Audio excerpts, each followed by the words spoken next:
L'appréciation que portent les services de l'État sur la situation économique est un peu contrastée. Quand on regarde les indicateurs, par exemple, de la Direction générale des finances publiques, on a plutôt une évolution qui est positive en ce qui concerne la TVA, en ce qui concerne un certain nombre de chiffres. Il y a un indicateur néanmoins qui est effectivement plus préoccupant, c'est ce qu'on appelle les DMTO, les droits de mutation à titre obligatoire, qui traduisent pour le coup un effondrement des transactions immobilières et qui a des conséquences directes, notamment sur le niveau des collectivités territoriales en termes de recettes fiscales, notamment pour le Conseil général.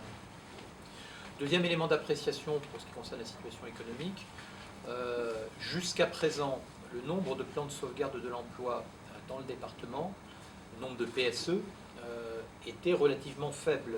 On n'avait pas de gros dossiers, mais la situation de ce point de vue-là était relativement atypique par rapport à ce que l'on constate dans d'autres départements au niveau national.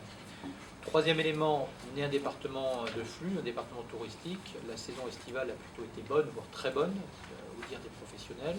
Donc, là aussi, plutôt un motif de relatif optimisme.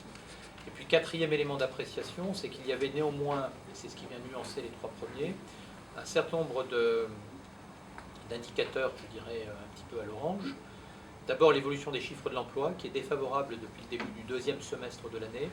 On est aujourd'hui à 9,7% de demandeurs d'emploi de catégorie A, ce qui est un chiffre qui est toujours inférieur à la moyenne régionale, mais ce qui est important de relever, c'est le taux de progression sur une année, sur 12 mois glissants, du nombre de ces demandeurs d'emploi, qui est de plus de 10% pour le département des Alpes-Maritimes, ce qui traduit une moyenne qui est supérieure à la moyenne régionale. Donc ça veut dire que la situation dans les Alpes-Maritimes pourrait se dégrader plus vite si on regardait ce seul indicateur.